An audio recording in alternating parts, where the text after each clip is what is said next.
என்றும் புலிபாணி என்ற ஜோதிட தலைப்பை பார்த்து கொண்டிருக்கும் அனைத்து தனுசு ராசியில் பிறந்த அன்பு நெஞ்சங்களுக்கும் எனது பணிவான வணக்கங்கள். இன்றைய பதிவில் பார்த்திங்கன்னா ஆணி மாதத்தில் இருக்கக்கூடிய கிரக நிலைகளும் இந்த ஆணி மாதத்தின் பலன்களும் தனுசு ராசியில் பிறந்தவர்களுக்கு எப்படி இருக்கும் என்று இப்போது பார்க்கலாம். தனுசு ராசியில் பிறந்தவர்களுக்கு பார்த்திங்கன்னா உங்கள் ராசி அதிபதியும் உங்கள் ராசிக்கு 4ஆம் இடத்துக்கு அதிபதியும் குரு பகவான். இவர் 6ஆம் இடத்துல சஞ்சாரம் பண்ணுறாருங்க. 6ஆம் இடம் பார்த்திங்கன்னா மறைவுஸ்தானம் சத்துருஸ்தானம் என்று சொல்வதை விட 2ஆம் இடத்துக்கு, அதாவது செல்வாக்கு ஸ்தானத்துக்கும் அதாவது ஜீவனஸ்தானத்துக்கும் மிகப்பெரிய யோகத்தை கொடுக்கக்கூடிய இடத்துல இந்த குரு பகவான் சஞ்சாரம் பண்ணுறாருங்க.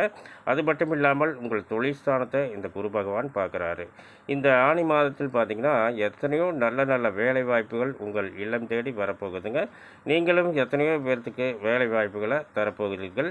அடுத்ததாக பார்த்திங்கன்னா தனஸ்தானத்துக்கும் முயற்சி ஸ்தானத்துக்கும், அதாவது 2ஆம் இடத்துக்கும் 3ஆம் இடத்துக்கும் அதிபதியாகிய சனி பகவான், ஆயுள்காரகன் தொழில்காரகன் என்று சொல்லக்கூடிய சனி பகவான் ஆட்சி பெற்று சஞ்சாரம் பண்ணுறது பார்த்திங்கன்னா இந்த ஆணி மாதத்தில் பார்த்திங்கன்னா நீங்கள் எடுக்கும் முயற்சிகள் அத்தனையிலும் வெற்றியை மட்டுமே பார்ப்பீர்கள்.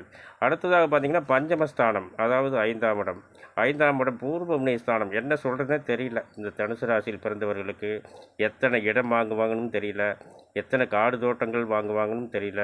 இதை எதனால் சொல்கிறோம் அப்படின்னு கேட்டிங்கன்னா 5ஆம் இடத்துக்கும் 12ஆம் இடத்துக்கும் அதிபதியாகிய நிலமகன் என்று சொல்லக்கூடிய இந்த செவ்வாய் பகவான் உங்கள் ராசிக்கு மிகப்பெரிய யோகஸ்தானத்தில் இருக்கிறாருங்க.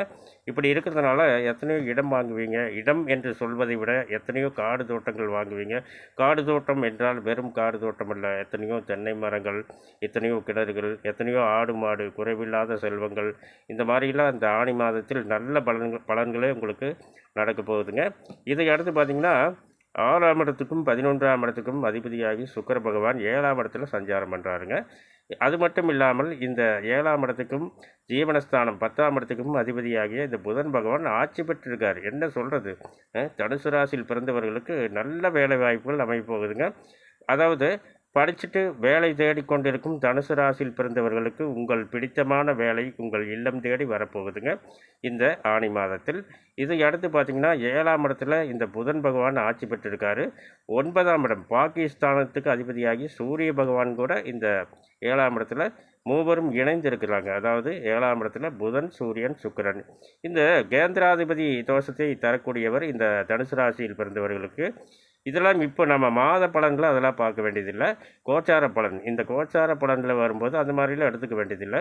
இந்த தனுசு ராசியில் பிறந்தவர்கள் இதுவரை திருமணம் தாமதம் ஏற்பட்டு கொண்டிருந்தால், அதாவது திருமண வயதில் இருக்கும் தனுசு ராசியில் பிறந்தவர்களுக்கு திருமணம் தாமதம் ஏற்பட்டு கொண்டிருந்தால் இந்த ஆணி மாதத்தில் நல்ல நல்ல வரன்கள் உங்கள் இல்லம் தேடி வரப்போகுதுங்க. நல்ல மன வாழ்க்கை உங்களுக்கு அமையப்போகுதுங்க.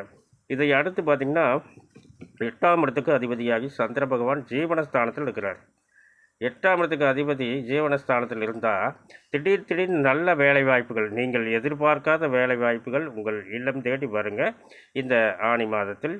இன்னும் எத்தனையோ, அதாவது குறிப்பாக ஒன்றை மட்டும் நான் சொல்லுகிறேன். இந்த புதன் பகவான் ஆட்சி பெற்றிருப்பது, இந்த தொழில் ஸ்தானத்தில் ஞானகாரகன் சந்திரன் இருப்பது, இந்த ராகு பகவான் சுகஸ்தானத்தில் இருப்பது, இந்த மாதிரிலாம் ஒரு கிரக நிலைகளை பார்க்கும்போது எவ்வளவு மிகப்பெரிய நல்ல பலன்களை இந்த ஆணி மாதத்தில் தனுசு ராசியில் பிறந்தவர்களுக்கு தரப்போகிறார்கள். இன்னும் எத்தனையோ நல்ல பலன்கள் நடக்கப் போகுதுங்க இந்த ஆணி மாதத்தில்.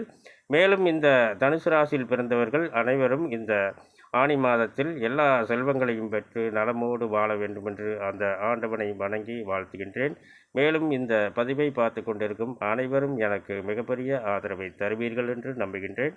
மேலும் விவரங்கள் அறிய என்றும் புலிபாணி என்ற ஜோதிட தலைப்பை பாருங்கள். நன்றி, வணக்கம், வாழ்த்துக்கள்.